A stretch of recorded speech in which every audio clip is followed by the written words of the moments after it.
I've known this guy. I think we're coming up on 18 years. It might be nearly 20. I know. It's getting close right there. Yeah, yes, it is.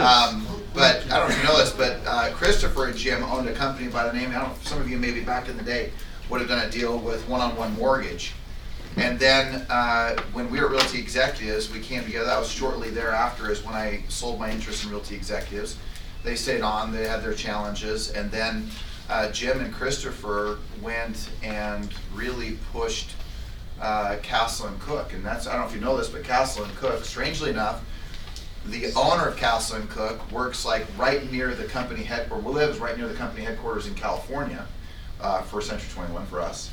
And the same guy though is who built Castle and Cook. But these guys, they was what? How many loan officers and how big was it? I mean, it was yeah, I mean, we grew it really. I mean, it was right. I mean, it went to multi-state to where I mean, basically you're almost licensed in every state. We were, and it was just, so it's been fun to watch Jim's journey and all of us. I mean, it was fun. Now, by the way, even though we'd love to have her here, but this fine young man over here on the front row, his wife. Do you know who his wife is?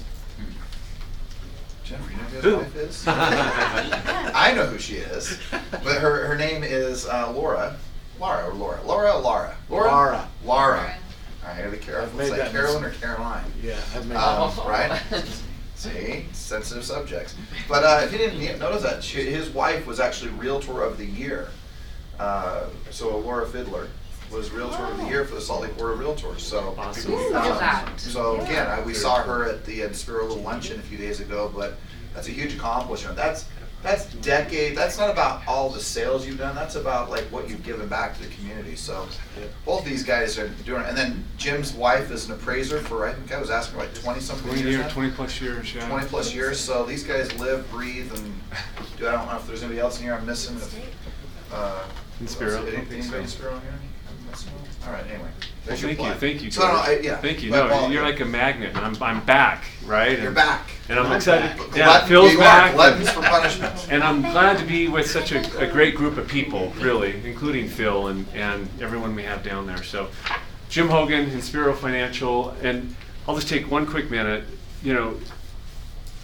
Our goal, really, truly, sincerely, our goal is to create a client for life.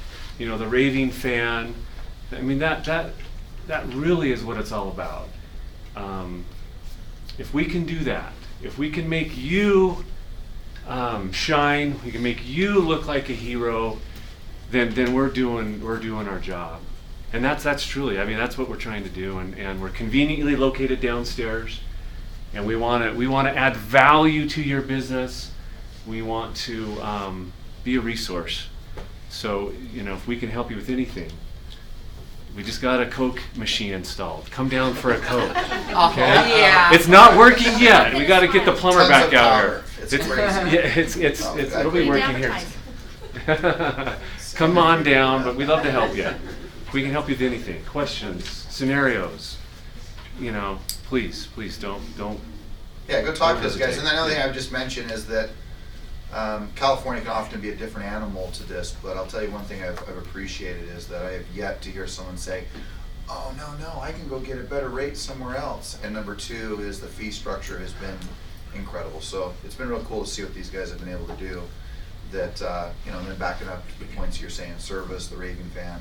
Kind of fun. It's That's what fun we're trying to do. That's the whole goal. So, good. Cool, thanks. Good? Thanks, Jim. Thanks, Jim. Yeah, good. All right, thanks, Jason. Well, it's great to be with you guys. Actually, thank you for being here, because I always say that, at the end of the year, it gets a little shoddy, if you would say, as to the agents that show up. And I just want to spend a little bit of time, one, just as we go through stuff, we'll talk a little bit about some of the, I guess you could say, the mental side of this business, but I want to make sure we spend some real quality time on the listing side of the business. And if you're working primarily buyers, it doesn't really matter if I say that. It means that really what we're going to talk about is the presentation process.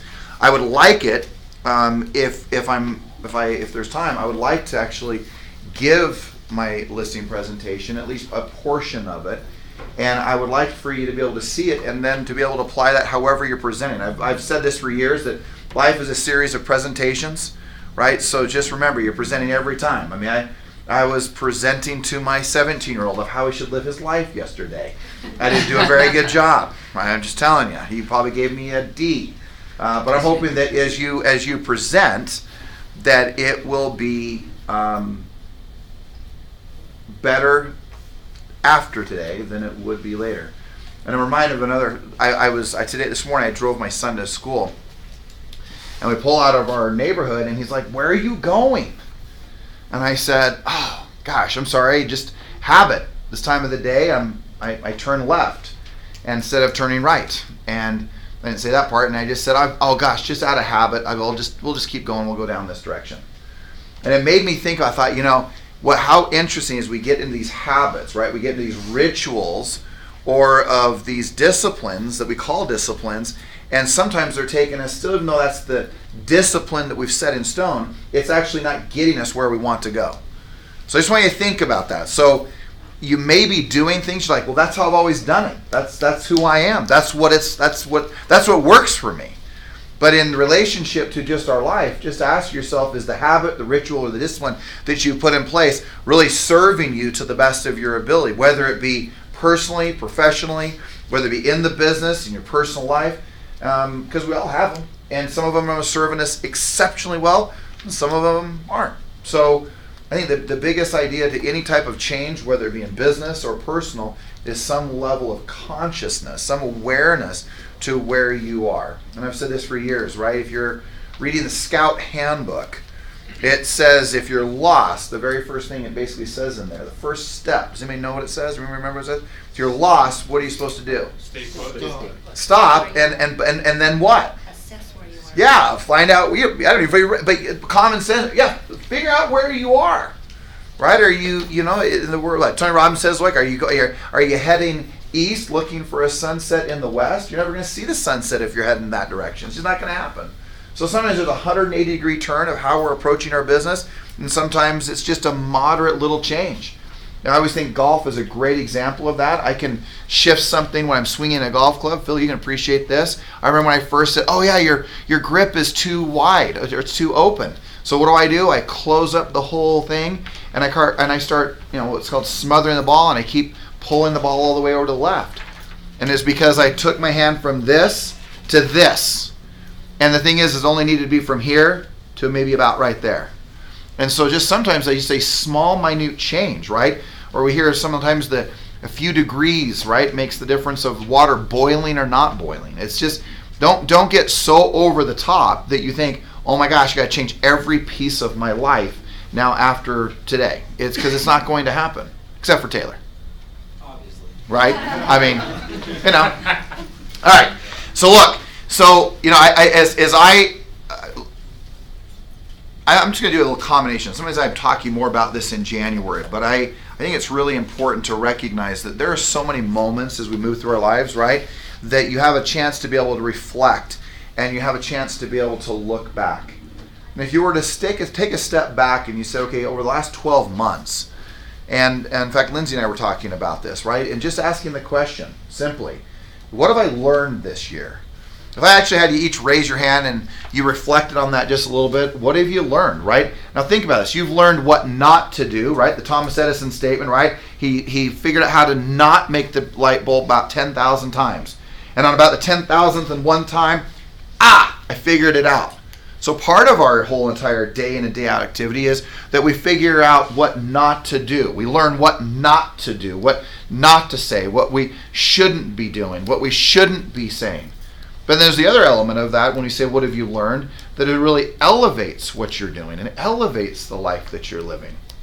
As you move through that whole process, I just hope that this year, whether it be the first year or the end of this year or today, just take a moment and reflect on what you've learned, because so many times as we move through our life, it's interesting to me how little we will take time to reflect.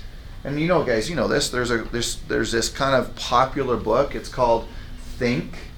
And can you figure what is the rest of it? And Grow Rich. So I just hope that as you're moving through this year, take a moment. That's why a journal is so important. I give you all the other reasons I think journal is important. But man, a journal is where you're keeping score. A journal is where you're, whether you do it digitally or whether you handwrite it. I'm a fan of handwriting it. But I would just challenge you that's where you're keeping score. That's the moment where you can reflect and say, what did I learn? What am I going to, and then the next question is, what did I learn? Second to me, what I write down is, what am I going to do differently? Okay, I've learned all this. What not to do, okay, what I'm going to do. All right, what am I going to do differently? And this is the things I've been answering, right? And then the third thing for me is what happened. Now for me, I've already started this list. What happened this year? 2019, what happened for you? You say, well, is that really important? I think it is.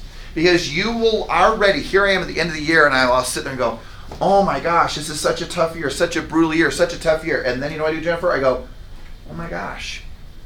I was in excruciating pain. You guys don't even know this. 2,400 milligrams of ibuprofen every single day.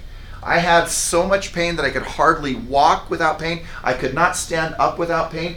And 3.5 months ago, I had one of the most freeing back surgeries. And a day later, I had no pain. In the days just before that, I had taken 7 Lortab, if you know what that is. If you do, I hope that you're not on it now. All right? Well, it's going to be a great meeting. Right? But in one day I was taking, in fact, the best part is there's Ken's, I still remember Isaac going, are you going? That was Dylan who said that. I had taken the 7, we were going down Lake Powell, I had taken 7 Lortab. I was not driving, I just want to make sure I'm clear. But if you don't know, by the way, Heather, he is my son-in-law. Were you aware of that? Yes. I'm just checking. Okay. Absolutely, I knew. All right, well, that guy right back there. All right, Heather, Dylan back there. So Dylan, I think, turned to Kenzie and goes, is your dad still on those painkillers? And she goes, why?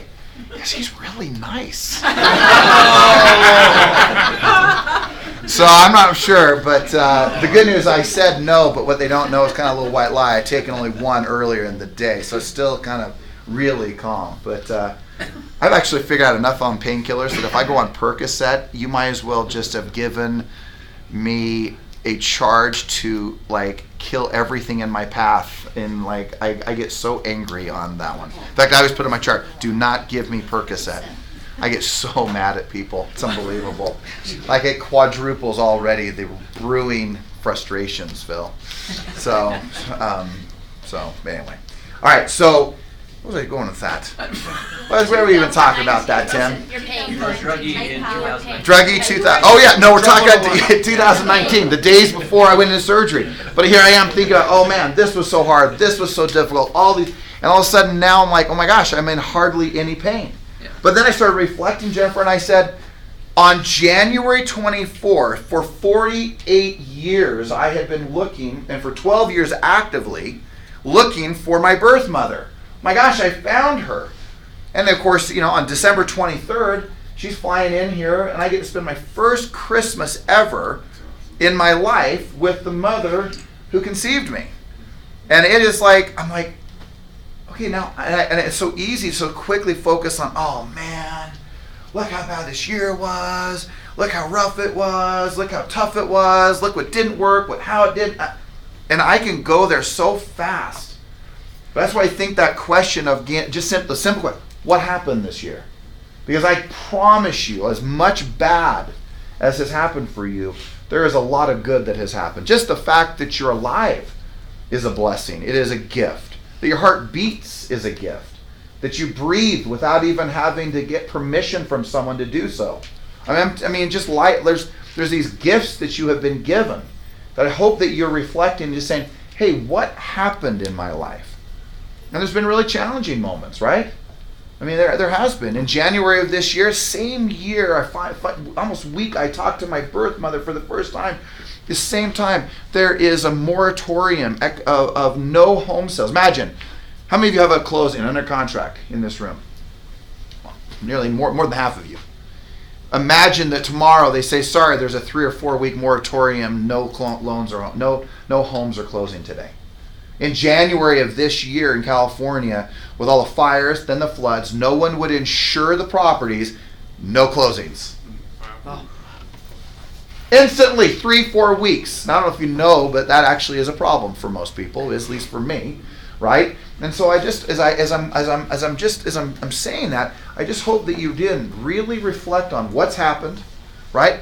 Then number 2 is what am I going to do differently? These aren't in particular order, but then first one I talked about is in simple terms, right? Is just keeping a score of what did you learn? What did you not learn? What do you want? And then differently, just take some reflection, some assessment of what 19 has done.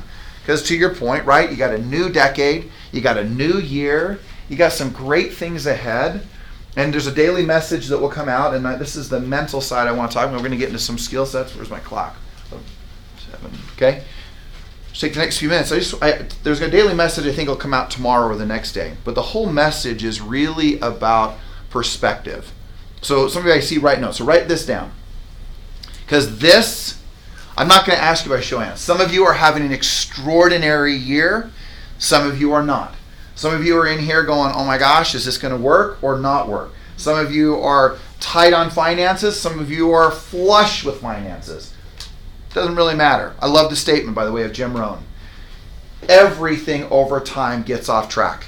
I don't care whether that's a marriage. I don't care whether that's a partnership. I don't care whether that's a company. I don't care whether it's an agent. I don't care whether it's your business, if you're buyer-centric, if you're listing-centric. Everything over time gets off track. And so the whole point is that do you have the business maturity, if we're talking there, to take a step back and say, reformulate? Can you reformulate? Do you take steps back in your health? Do you take steps back in your relationships, your most sacred ones, and steps back in your business and reassess, reevaluate, reformulate? Because the key is this is the problem. Because everything over time gets off track. This is the problem. Is that your current circumstances, this is what we do as humans. We believe, that's why the whole thing is, when I say what happened this year, the good and the bad. Wow, fires, moratorium, financial, brutalness. Not only company-wise, I watched it agent-wise, I watched it on people who's, we're raising money for homes, multiple homes of agents and our clients that had burned to the ground. Right? I mean, think about, that's how my January was, and then at the same time I find my birthmark. So as you move through this process, I hope that you'll be reflective and have some perspective. Because nothing doesn't change. Right? So look, and in fairness, and I'm going to steal another quote as we're going down here, but I love the Tony Robbins quote that says, change is inevitable. Change happens everywhere. Progress does not. That is something that you truly design out of your life. That is something that you make happen. And if I was getting a tagline, for me, it is giving what I so strongly believe this, that it's not just the passion of life. It's not just bringing energy to life. It's living a life that is truly one that you have designed. So if you could combine the perspective of design and something that you truly created, that you said, this is the life I'm going to build.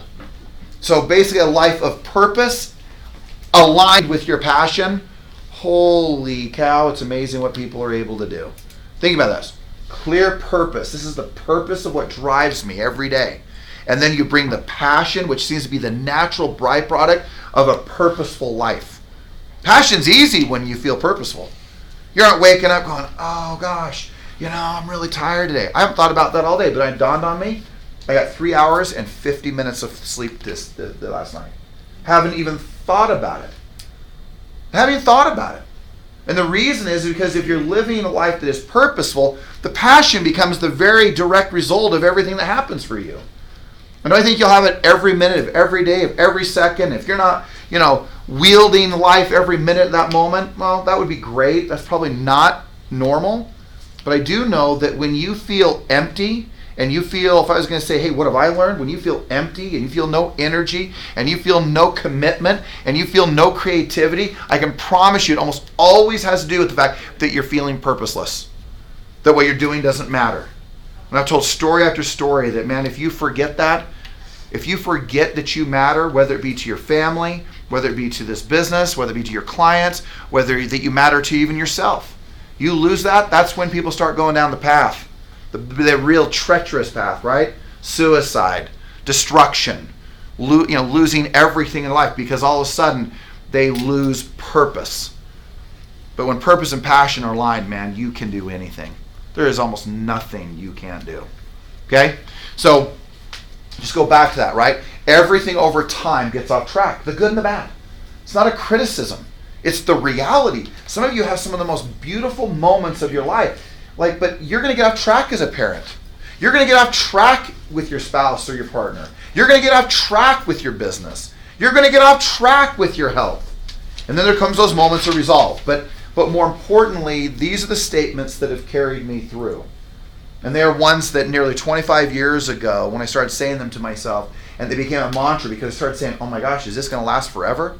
Am I always going to be poor? Am I always going to be overweight? Am I always going to be this? Am I always going to have this relationship? Am I always going to struggle here or there, wherever the struggle is? And I start thinking, man, this is how it's always going to be. And I'm just here to declare to you as a statement, a mantra, that when I started going down, and as I still to this day go down those paths, I have to tell myself this statement: my current circumstances do not equal my future. Because if they do, for some of us in this room, in some parts of your life, that would be disastrous and you know it. But we begin to believe that our current moment, like what's happening right now, that's how it's always going to be. It's not. Right?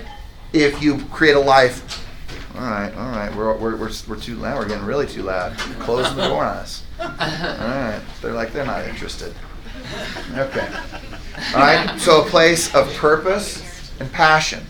So the thing is, I'm telling you that if you don't live a life by design, then what your current circumstances are, because yes, change is inevitable, progress not, then the reality is you just might stay there the whole time. I get that. And you see people like, well, why don't they ever figure it out? I don't know. They're just those guys that don't figure it out. No, you can figure it out. It's just that you choose to not design a life, bust through and have the courage that's necessary to do the actions. We get in all that. But the fact is that if you will design a purposeful life that you design, I can promise you that your current circumstances, whatever they are, and even if they're good, do you have the ability to be absolutely happy with what you have today, content, but ambitious at the same time? Because look, there is no homeostasis as much as we want to. We want to keep things, always keep them the same.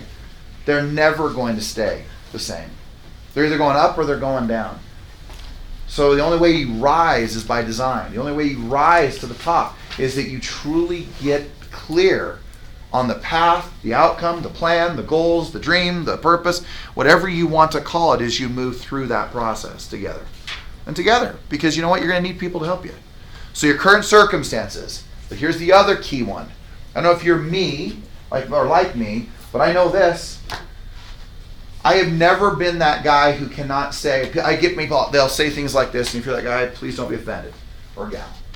Oh man, I have no regrets in life. Man, I just lived my life. I have no regrets.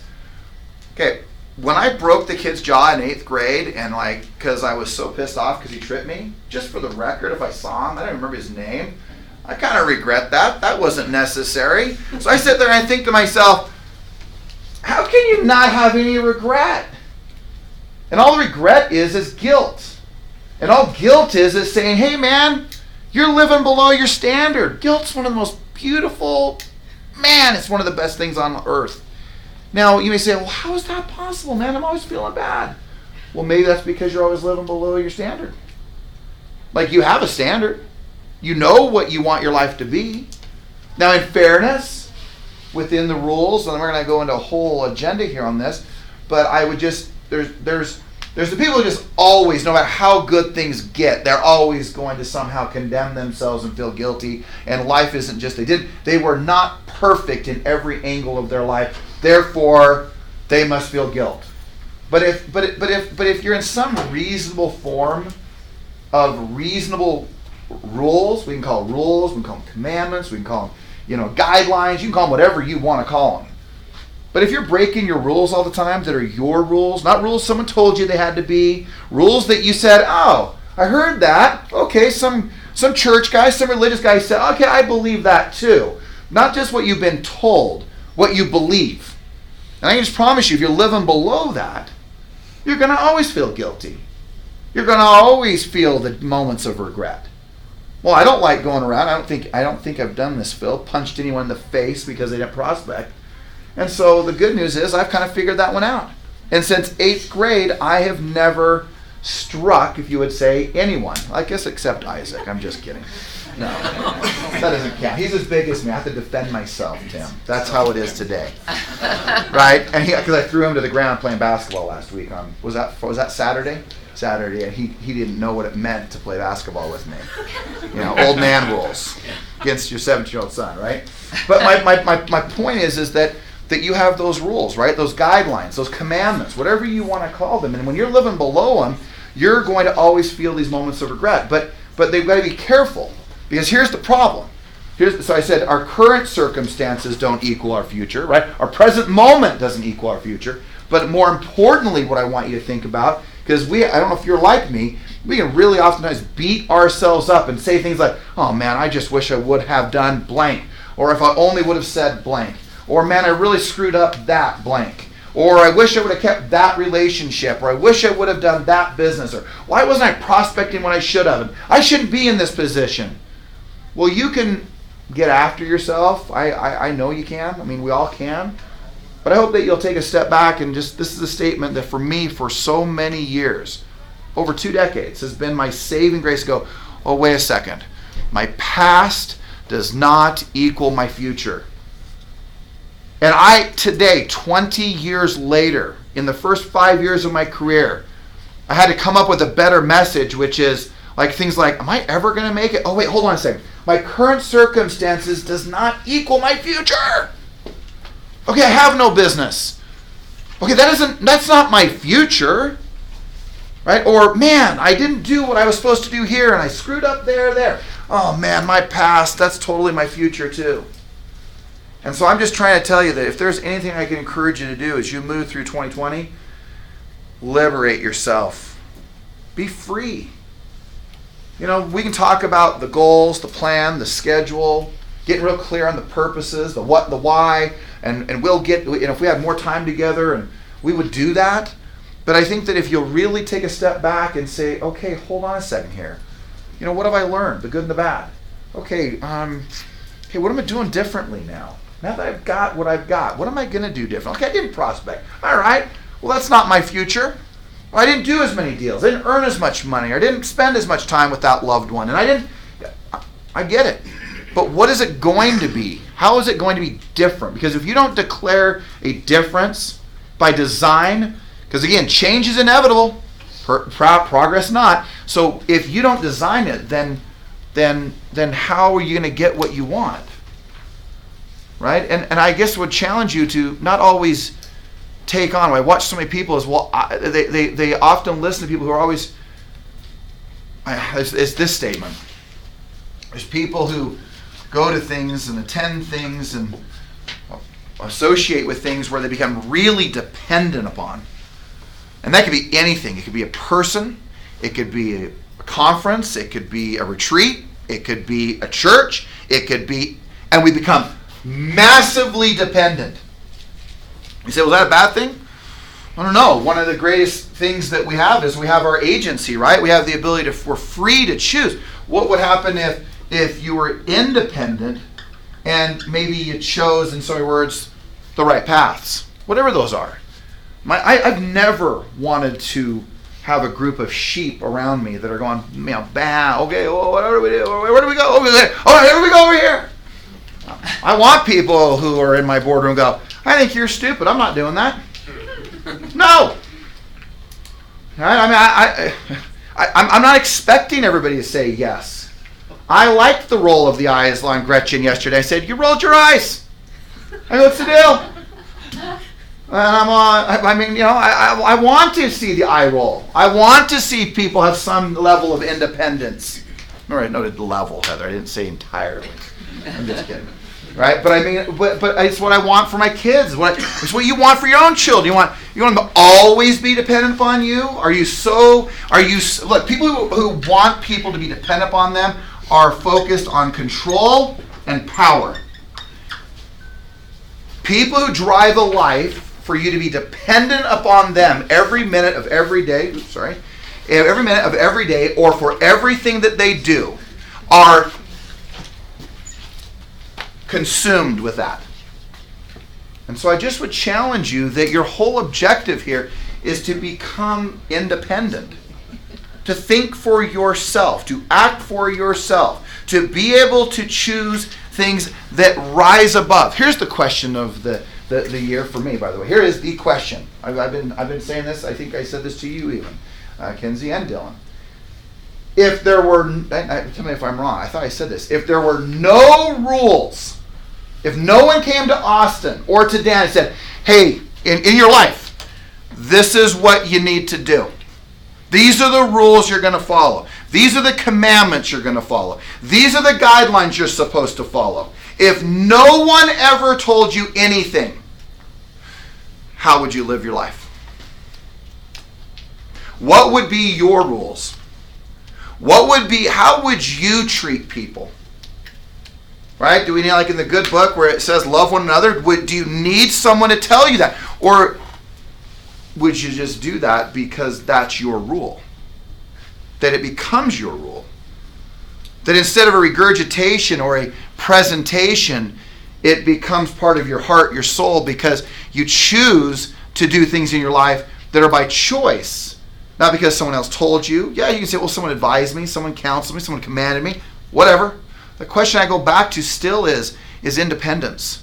To act for yourself, to think for yourself, to come up in the quest for truth for yourself.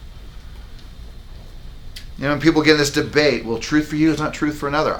I can actually even live with that. The reason I live with that is because it can be the same answers, but each one of us somehow discover that truth, that principle, that guidance, that mechanism that says, man, I'm raising the standards in which I live my life by, and when I'm below that, my life kind of doesn't go the right direction. Do you need someone to tell you that? I know you don't. So I'm just challenging you to truly, you're an independent contractor, but that doesn't always mean that you're independently thinking. And I'm not saying you have to be some radical. I don't think you need to be on the street corner with a sign saying, you know, your new beliefs and systemization to life and, you know, condemning everybody else's beliefs and the way they think and your way is the right way. And I still love this. I get out of the car. I'm at a valet in California. I'm close with these guys because I stay at this hotel a lot. And I get out. I go, how are you guys doing? I said, happy holidays. I went, you know what? I don't know, Merry Christmas, Christmas, Hanukkah. You know what? Whatever you're celebrating, I hope it's merry. And they said, and I'm going on several years knowing these guys. And they go, you know what? You know, George, you know what is so crazy? They said, I got out of my car. I got someone out of their car, and they came over, and I said, happy holidays. And they screamed back at me, it's Merry Christmas! Oh! Well, from what I go, that's interesting. From what I know, that guy probably wouldn't appreciate that approach, but that's just my thoughts. I'm just thinking. You know, I think it's interesting how important it is that you, us, humanity, whatever you want to call it, is so vigilant in making sure that you are on the quest to proving you're right. What would go so much further for your progression in life would be that you prove to yourself that the principles, the ideals, the guidelines, the principles that you so deeply, that are so sacred to you, that they work and that your life, not your words speak to it, but the presence that you give speaks to it. Again, I go back to the question of the year for me is, what would I do if no one else was telling me what I should be doing? Kind of an interesting question. I don't know if it works for a 17-year-old and a 14-year-old son or sons, but I certainly know that my hope is that they are independent, that they are free to choose, and that with their own experiences they choose truth, light, right, integrity. I hope that. But I just again challenge you. I remember this many years. Actually, I know when it is. 10 years ago, maybe 10 years this month. But 10 years ago, I sat down with a guy, and he had just left one organization. And he said, man, I think I'm going to go out on my own, or I might go do something different with this other company. Maybe I'll go to this other company and do some speaking. Some of you know who I'm talking about, but I'm not going to say his name. And I remember saying to him, can I just give you one thought to this? And he said, yeah. I've watched you for nearly a decade regurgitate a message. You speak to a message. You talk about a message. You talk about what someone wants you to tell them to be that message to be. That tells you what that message should be. I'm not saying that's even been wrong. But I can promise you that if you want to create a real following, you need to do the one thing that very few people do. This will be a great, great segue into this presentation part. And that is that you need to find your voice. See, most people get up in something and they will read it, or they'll look at it, and they'll regurgitate a message, a belief of someone else. And you may even believe it, but it's not here. And so my thing for you, I guess I would say, is that if you can find your voice in this business, in life, that when you walk through the door of a client, buyer, seller, matters, that they feel your presence. Here's what I am such a believer. There is such a fixation on everything that we may say at a presentation. But so much of it has nothing to do with what we say. It has to do with who we are. And so that's why you hear me always say that I'm so much more concerned with who we become than it is with, in so many words, to who or to what you earn. I want you to reach every goal, every objective you have. I champion your cause. I try to put everybody around you that can help you with that. And I know other people who have teams like Austin's and Amy's and others who have teams that want to, that's all they want. They desire that so deeply for you. But I would just also challenge the fact that as you move through this business game, that you have to find your voice. You have to find and in that voice, by the way, what happens is there's a confidence, there's an authority. It's not a put down.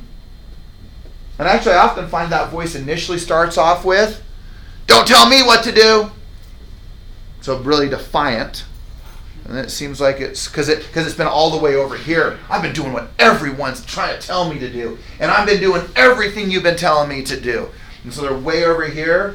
And then they come they swing the pendulum way over here going, "Don't tell me what to do." And that's where you see, of course, it's easy to see this in teenagers, the defiance. Or all of a sudden, you see a marriage, come apart, and they just go crazy in defying everything. But what's interesting, observed, is how about this one? Try this one. This is a good thing to write down. I'm just trying to figure out how to live my life. And sometimes it takes, unfortunately, those extremes where you see people do versus where they were so imprisoned. But somewhere in there, I will observe people come back and they find their voice. So again, I go back to, what would you do if no one was telling you all the answers to the test? Because someone came up with the truth. Because truth is there. I've heard who knows how many different examples of success. If you're a fan of, if you've ever heard of William Adams, a philosopher in the mid-1800s, he said success is simply this. Number one, it's something, it's an ideal. He doesn't say goal, he says an ideal, and it's something that requires courage. Point one. Point two, that something you progress and take action in. I thought, wow, fascinating. Because in 1842, when he started his career in philosophy, people thought he was really nuts. But fascinating, in the mid-1950s, a guy came and emerged out of the halls of insurance, life insurance specifically, Earl Nightingale. And Earl Nightingale, I bet you read, William Adams went, "Oh, that's true. Guess what? A good ideal, a good thought with some courage. Oh, and you know what? Got to take action." So then Earl came up with another definition of success. And he said, it's progressive realization, right? He talked about success is the progressive realization. Basically, progressing and you're obtaining a worthy ideal. Key thing is worthy. Because someone said, what if I successfully rob the bank? Oh, well, hold on. It's got to be worthy. It's got to be good and wholesome. Got to progress. Got to attain it. It's got to be worthy. Oh, progressive realization of a worthwhile goal or objective or ideal. I've seen different ones. right? Progression, an ideal, worthy. So somebody's like, oh man, I created all this truth in the world. Really? Look, it's just been remanufactured because it's already been there. It's always been there. And all you're looking for in times of life is you're looking at who is the person I most connect to, who is the person who I hear from, who's the person I'm willing to listen to the most, who can help me break through to find the truths of this business, my life, whatever angle it is that you're moving from. But I will tell you this, that my hope, truly my hope, prayer, whatever you want to call it, man, is not what I'm looking for. I'm not looking to have power and control over you. I'm not looking for you to be dependent. I'm not looking for managers and leaders in this company. They're, you got to be dependent upon me. I still remember my first manager when I walked out of the doors of Coldwell Banker and I was leaving. And these were the words Mr. Tim learned that he said to me. I won't tell you who he was. He said these words, "You will never make it without Coldwell Banker." And I was like, I'm like, that was the best thing you could have done to tell me I need to leave. And I'm just telling you that I don't think that if you're not here that you can't make it. I don't think that. What I do think is this the best environment for you to make it. I also believe that it's one of the best places that you can elevate your mindset, your skill sets. And here we are just a few days before the Christmas holiday, and there's a handful of you here, thank you for being here, that are committed saying, hey, I want to be a little bit more. I want to start my year off right. I want to end it right. And I want to progress. And this is the environment I choose to do it. And I feel always, every day, so grateful that you are here. It is one of the most, and frankly, here we are in Union Park, I will tell you. I just told this to someone yesterday, said, this is the epicenter of all real estate. I believe that this little world of 6925 Union Park Center is one of the coolest places on earth in regards to real estate. There are thousands of families and transactions, but families that are impacted. Thousands of families. Average home size in Utah, I believe, is 3.2, I think, something like that, in regards to the children. I mean, we're talking 5 times 7,000 a year. That's 35,000 more people across this Wasatch Front at minimum are impacted. But for every home sale, there's believed to be 150 people that are employed through that process of a home sale. So 150 times 7,000. I don't know what that is. What is that? Come on, someone who's good at math. You're good with math, Austin. What's 150 times 7,000? Come on, you're accountant. What? 750,000. 750. Good job. All right. You're giving someone else a chance. Okay, but my point is that we're talking thousands and thousands and thousands of people are impacted by this very group that stands in this very building. I think it is unbelievable what you do. And if you think for a second that I think we've all arrived, I will never think that. I have never been the guy who says, oh, I've mastered this. I can say maybe I'm pretty good at something, maybe, but mastered, man, that's the day that my life, it seems like, I feel like, oh, I would stop learning if I said I got that down. I've mastered that. Oh, I know everything about that. Oh my gosh, those are the most dangerous words you could use. I know that, right? All of a sudden your brain shuts off, you stop learning, and you stop growing because all of a sudden you've got it down and you've shut it off, and you, can I give you another question that's really important to me? This is the other question. The day, or maybe more of a statement, but you'll understand it's kind of a question.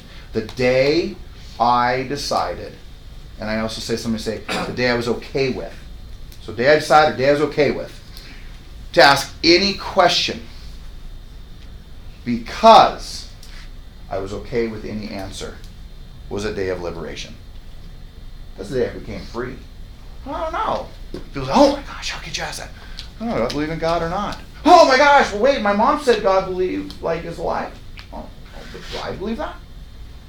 And you think, oh my gosh, that's so bad. How could you ask such a thing?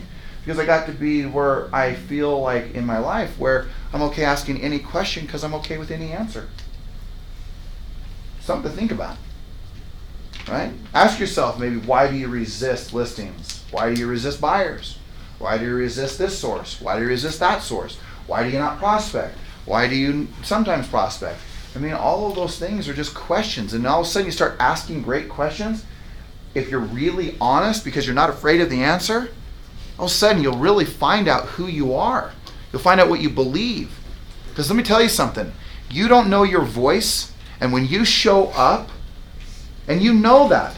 I know that when Amy shows up at a meeting with a client, they feel her voice from her soul, her energy, her passion, whatever you want to call it, so they don't doubt.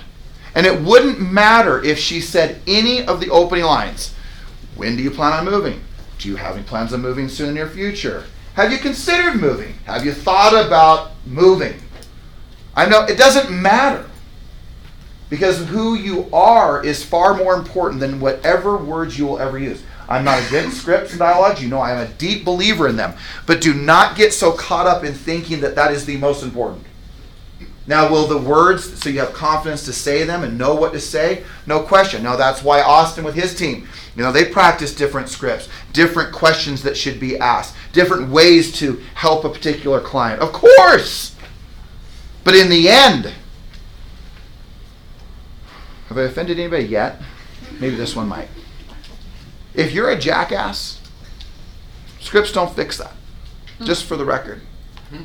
If you aren't someone of substance and integrity and solidarity within yourself, the scripts don't fix that. And sometimes you're beating yourself, why is this working? Why isn't this working? Why isn't it happening for me? Maybe the issue isn't really the words, it's like maybe who you're being. So go back to, what am I reading? What am I listening to? What am I writing down? Who am I spending my time with? What conferences am I attending? Am I exercising? Am I loving myself, taking care of myself? Because all of a sudden when you feel that within someone, and this is a new concept, I hear it all the time from different trainers all over. I've heard it a number of times, but I get to hear it. I heard it 103 times this year, by the way. And I tried to put in my noise-canceling earphones as fast as I could because I'm so sick of hearing it. But it goes something like this. If there's a drop in air pressure and a loss of oxygen in the cabin, I know the script, right? A mask will fall down from heaven, in so many words, right? And you will grab it. And you will think that the kid next to you, even if it's a kid, you're going to want to put it on them first. But what, do they tell you to do that? No. They tell you, don't. They say don't do that. They tell you to what? Put it on who first? You. And then assist others.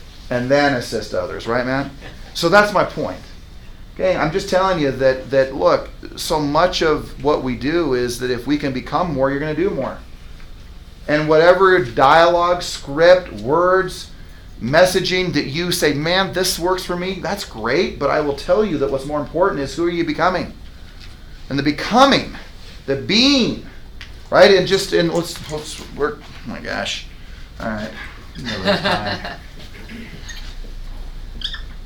It's not a new concept, but man, it's something to think about, maybe just as a reminder. Most people will say, well, this is what I want. We want, if I'm being these things, and I do these things, I'll have what I want to have. Be, do, have. But most people do this. Well, if I had that, then I would do that. Well, then I could be that. I'd be much nicer if I had more money. No, more money will just make you less nice. More often. Because you now have freedom to be, you know what? Whatever you want to call it. So think about it. Well, if I had this, if I had the money, well, then I could go do those things. And then I could be that person. No. Do this one. Well, if I do this, then I could have this. Oh, wait, you forgot about who you had to be when you were doing that. I'm just telling you, man, if I could just get anything through, and why I'm always so passionate about purpose and passion is because it's the leader to every script and dialogue you'll ever use. It's the leader to every single long night that you'll take out a buyer. It's the leader to every single thing that you're going to do every single day. And the thing is what happens is that the business becomes easier and easier and easier because of who you become. Not because of what you do. Here's what's crazy. I know this for a fact. I love these two, literally like family, Austin and Amy. I know that they work hard. but I know that in some words they do less and have more because why? Because of who they've become. And I still will never forget, because I still razz him about it, even probably a week or two ago, I think I said it. And he said, here's what I'm going to say, I don't know if I'm ever going to earn over $150,000 in a year. And he'll say, well, I still don't know that. But what I know is I know who he's become. And so I know that will never happen. I don't care what happens with the economy. I mean, heaven forbid something tragic occurs, I get. But I'm not talking about market things. I'm not talking about real estate things. I'm talking because that can never be taken from him. And it can never be taken from you. Hence, complete independence, man. That's what I want for you. And I just hope that you always will choose to be here. Some people won't. I get that. I know sometimes they won't. But I will tell you what I also feel, and I used to get so wired and fried. Oh my gosh, I can't believe they're leaving. They were doing one deal when they showed up. They left doing 86. Particular numbers and a particular person. I still remember it. And I think to myself, how can you not choose to be here? It's okay, because this is what I do love. And I used to get so wired when someone said, oh, I'm starting my own company. What? I used to. Now I can truly tell you, and I mean this with everything within me, is I'm like, wait a second, that is such a place of scarcity, number one. It's not so fear-based, so controlled and power-based. So, wait! You can't do this without... What is the best music to my soul is that someone says, oh my gosh, I could go do this. And they choose to. And if that's their dream, their passion, and what they really want, then I would never get in their way to do it. I don't ever want to be that person because I want you to be independent. I want you to be free. I want you to be free of heart, soul, mind, economics, right? Financial freedom, the ability to do what you want, when you want. Here's a real important one, by the way. You know the third component of that? Who said that? Who said that? With who? That's kind of important. Be able to do and have all you want, but then have the wrong people around kind of is not really cool, right? So again, who you want, when you want, with what you want, right? Right? Freedom. Freedom. What does money give you? Freedom. Freedom, more choices, right? And if you're something that maybe isn't so great, you're going to be more of that because you have more freedom to do it. But here's what I do know, is that who you are on the inside, your core, that the more dollars that show up, if you keep it and contain your ego, you become more of the good of who you are. And it gives you a platform, a freedom, a liberation to bless the lives of people around you. And it allows you the ability to do things that you may never have thought about doing because you liberated yourself economically because of who you became. Man, if you ever lose that and you let someone take control of you to be so dependent, I am just telling you that is the death wish of happiness. Every one of us wants freedom. Every one of us has been given the privilege, not only physically in this country, but you have it mentally. So just get really clear on who you have to become. It's another question, right? I always say, okay, what type of relationship do I want with blank? Blank could be God, it could be a spouse, it could be your friends, it could be your children, it could be your team. What type of relationship do I want with my team? Since we're real estate related. But more importantly, who do I have to become? Or be. Sometimes I say, who do I have to be? But become. Who do I have to become? It's a really important part of this whole game. Because the thing is that you could say all the right words, but if you aren't being those things, then no one's gonna follow. No one will. They won't follow you in your family. They won't follow you. Your friends won't follow you. Your associates won't follow you. The listings and buyers won't follow you. No one will follow you because of who you're being.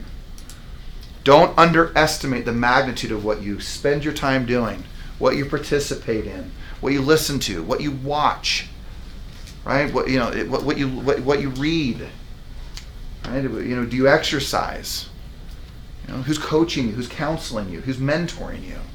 For 11 hours in that boardroom yesterday, I had a 74-year-old mentor who spent 11 hours with me and 3-hour dinner the night before, 15 straight hours. This guy, his name's Dave Colmar, one of the most influential guys has ever influenced my life, period, bar none. Strategizing, criticizing, critiquing, analyzing every financial, every document. I've been with him for 4 or 5 years. Has been amazing. So just again, choose who you plan to put around you. I'm not telling you, oh, get a coach because I got it all figured out. I'm telling you, get a coach because I still don't have it all figured out. I have my coaches. So just put the people around you. Some of those are, I get that. Some of them are religious people. Some of them are business people. Some of them are health people. Some of them are relationship people. But imagine the day that you had a coach, some level of coach, in your business, in your health, and in your relationships. Would life be even better than it is? I guarantee you it would be. And even it might be, it already is probably good for many of you in here. Make sense? Yes, sir. Yeah? Phil, is it making any sense? Total sense. All right, I'm just checking. Paul, are we making any sense? Oh, yeah. Okay. We never got to the actual presentation, but I will tell you this. The most important thing about the presentation to buyers and sellers is one thing. It is your presence. And look, if your presence, there's a little quote, maybe if you remind me, I want to take a screenshot of it because I'm going to send it to someone, but if you text me or email, I'll send it to you, but it's by a yogi, a guy who does yoga. And he said, right? Am I right? That's right. I'm saying that in its most basic terms. I got 2 people do yoga. You laugh at me. All right. But it's this quote, and he says this. He says, if your presence is not getting you what you want, your words will not fix it. Think about that. If your presence is not getting you what you want, your words will not fix that. That's powerful. I mean, again, we can ask 500 different ways to Sunday how to say some level of moving or buying. But your presence will always speak louder than anything else that you will ever do. So look, I realize we're in a business where we have to sometimes act like everything's okay, right? We're in a business where we got to have the shiny shoes, look the right part, dress the right part, have a reasonable, clean, reasonable car, show up on time, do a few key things that, you could do. Show up on time, dress the right part, drive the right part, look the right part. And people be like, right before until they see you and you have all that dialed in, you can say, man, you can even say, I think this is going to go okay. But and I'm going to close with this story because it happened today. And I warned this person. I said, just so you know, when you meet this person, you're going to kind of think that they're a creeper. And I said, what? And I said, yeah, you will. You just will. And I said, I don't know, there's a weird vibe, and I haven't seen this person for a long time, but I just think that that's what will happen. I just giving you a fair warning. Just so I can tell you who this is Steph. And she was standing there with Sam. Sam goes, yeah, you might, just for whatever it's worth. So we're standing there, and this is now after the appointment's done. And he's standing there, I'm standing there, she's standing there. And the whole time as I'm sitting there, Taylor, I'm like, in the appointment, she wasn't in the appointment. I'm going, I do not believe one word you're saying. In fact, I can't even, I know they say I can't hear what you're saying because your actions speak. I literally do not remember anything he really said. Because I sat there in awe, going, oh my gosh, I cannot believe how uncomfortable I am sitting here listening to you. And I just had my own dialogue in my own head going, this is crazy. And as I sat there and realized I didn't believe one thing, then we stand up, and what does he do? He says these words. This is a true story. I don't know how Jennifer does it. And Steph goes, what? How someone so as beautiful as you is allowed to work with him. And I'm like, in my head I'm going, bah, mayday, mate. I'm like, oh my gosh. Did you really just do that? And of course after she's like, oh my gosh, he did that. I said, I know. And here's the crazy. He said all the right words. And frankly, you could say, wow, that's a great compliment. Boy, you're beautiful. But not because what is on the inside is such the challenge. Right? And I'm just telling you that yeah, you'll never know who that guy is. But what I will tell you is that nothing had to be said because of what was felt. And so I really don't even almost remember anything he had to say in his thing that he wanted me to buy because I was so consumed with how weird and odd this was. So if you're not getting what you want, it's not, the words will not entirely fix it. I know it's the reason why the Amy's and the Austins and Paul's and others, if I'm missing team leaders, I apologize, but the same thing for on the business side, and why we've been so cautious and slow on the building of the lending side, Phil, to this point, and how long, in so many words, we courted, and how we haven't pulled the, and how long we were, trying to get you over here, Jim, and working through that, is because I am so much more concerned with the people that show up than anything else, because I know that is the only thing that will matter. The only way you'd give those guys a chance is if it will have nothing to do with what they say to you. It will have nothing to do with him telling you his legacy of awesomeness and things that both Phil or Jim have done. It will all have to do with how you feel when you're around them. And if how you feel is weird, then you know you're not going to give your client. And I know it's the same thing Austin and Amy when they think of a team member. Wait, they may not even get this conscious, they may, but wait a second, if I'm feeling this weird, how's my client going to feel, or the potential lead, or the potential this feel? Just challenging you that this whole thing right here is all that presentations are about. So the key, by the way, my observation is this: to connect. Well, there's one word here. Just vulnerable. Very few of us are. So here's what I just challenge you with. You've heard it for years, and if it's new to you, to me, that's just because you haven't been around me enough. Treat everybody you meet as if they're going through the most difficult moments of their life. Because here's my statement now. I keep evolving this, Phil, because it used to be 50%, now it's 75%. And here's my statement now, because they probably are.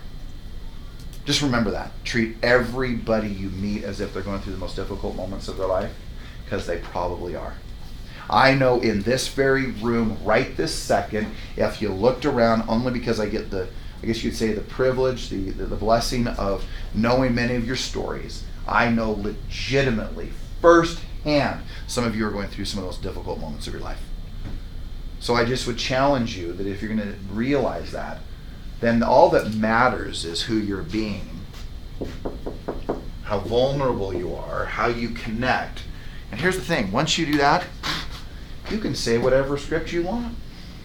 You can say whatever you want, because they won't care what you have to say, because it was how they felt when they're around you, how important they were, how vulnerable you were, how truthful you were, how much integrity you had when you showed up, what they felt when you were around them, what they felt was their best interest in mind, or was it yours?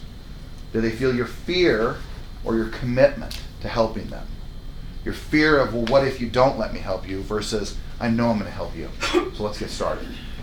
Those are all feelings. Like when you walk into a room, you feel happiness from people, sadness, you feel stress, you feel fear, you feel all of it. And just like the little dog or the big German shepherd who shows up and starts barking, and sometimes, and then they're not barking, so often it's because just like a human being, you think a dog can sense fear? You are mind mapping like a psycho the moment someone steps in front of you. Your world is all about protection, and so is your clients. And here's the deal. If they feel comfortable, so will you. And number two is this, is that as you go through this whole thing, just remember that if you can have someone feel comfortable with you, they'll let you lead them to the ends of the earth. They'll call you for every real estate need, no demand kind. You're not trying to pull something over on someone. You're not trying to manipulate someone. You're not trying to overcharge someone. You're trying to lead someone. Lead them to buy a home. Lead them to help them sell their home. Lead them. Not push them. Not push them shenanigan. Not some, deal. That's not what people are looking for. You show up and be the leader you're going to be, or need to be, none of that will be necessary.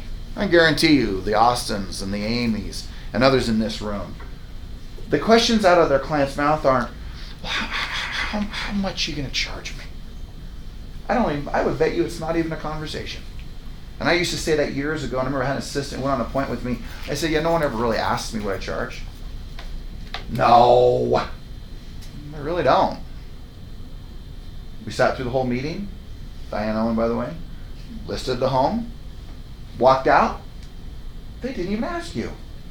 Yeah, was important. Once I find the right attorney list, my questions are, how much are you gonna charge me?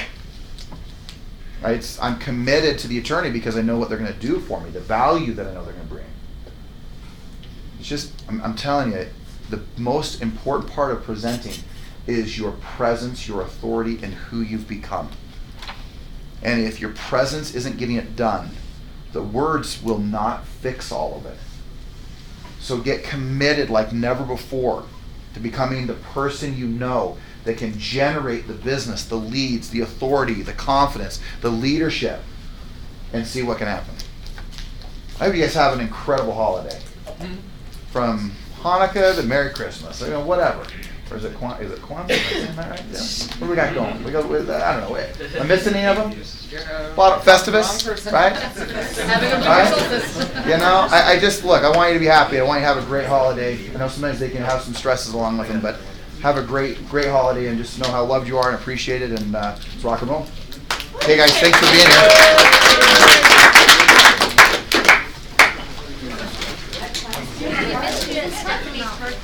Yeah, look like you guys have fun. That's fun that you guys went there and did that.